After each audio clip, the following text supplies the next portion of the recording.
பொடிக்கு வந்து அடுப்பில் வந்து ஒரு சட்டி வச்சுருக்கோம். இதில் 1 ஸ்பூன் எண்ணெய் மட்டும் விடுங்க, போதும். இப்போ இதில் வந்து இந்த வெள்ளை எள்ளை இதில் போட்டுக்குங்க.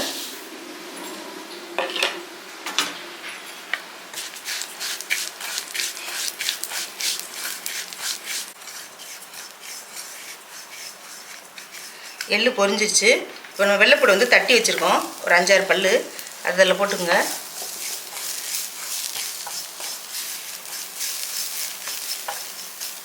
இப்போ மிளகா வத்தல் வந்து காஷ்மீர் சில்லி ஒரு 4, நார்மல் வத்தலும் ஒரு 2 எடுத்து வச்சுருக்கேன், அதையும் இதில் போட்டுக்குங்க.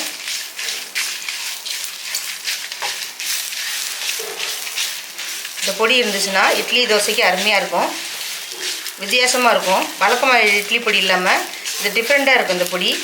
இதுக்கு வந்து சட்னி எதுவுமே தேவையில்லை, இதை வச்சே நம்ம சாப்பிட்றலாம் இட்லி தோசைக்கெல்லாம்.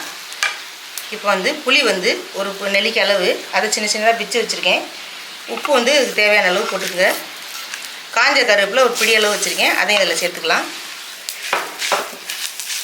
சேர்த்துட்டு 1 கப்பு நடக்கலை பருப்பு இந்த மாதிரி வந்து தோலை வந்து அதை நீக்கி வச்சுருக்கேன், அதையும் இதில் போட்டுருங்க.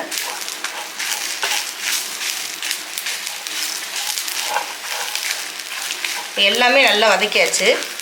இது வந்து கொஞ்சம் ஆறணும், அடுப்பு அமர்த்திக்கலாம். ஆறினதுக்கப்புறம் நம்ம மிக்ஸி ஜாரில் மாற்றி பொடி பண்ணிக்கலாம். இப்போ ஆறிடுச்சு. இப்போ மிக்ஸி ஜாரில் கொட்டிக்கலாம்.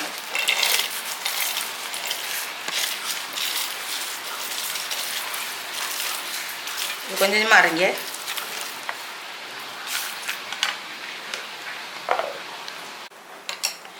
இப்போ பாருங்கள் பொடி வந்து எப்படி இருக்குன்னு. தண்ணியை ஊற்றக்கூடாது, இந்த மாதிரி பொழு பொழுன்னு வந்து நீங்கள் இடித்து வச்சுக்கிட்டிங்கன்னா இட்லி தோசைக்கு போட்டுக்கலாம், அருமையாக இருக்கும் டேஸ்ட்டு. நீங்கள் காரத்தை இந்த மாதிரி காரம் கூட போட்டுக்கலாம், நான் காரம் வந்து கம்மியாக தான் போட்டிருக்கேன். இப்போ வந்து அடுப்பில் வந்து தோசைக்கல் வச்சுருக்கேன், நான் அதில் குட்டி குட்டியாக தான் ஊற்றிக்க போகிறேன்.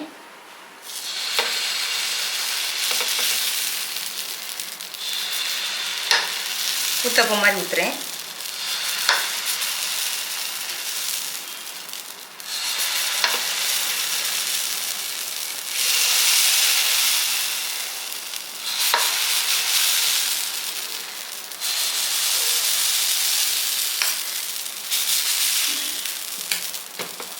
இந்த பொடியை வந்து கையில் எடுத்து இப்படி சுற்றி போடுங்க.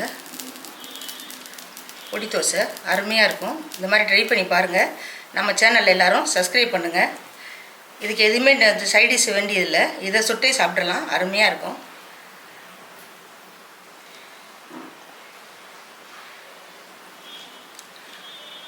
இந்த பனிக்காலத்தில் வந்து சுட சுட சாப்பிட்டிங்கன்னா அருமையாக இருக்கும்.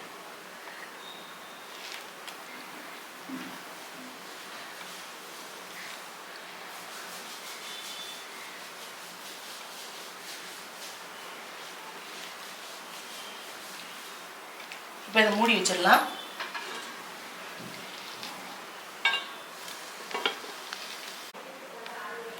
இப்போ திறந்து பார்க்கலாம்.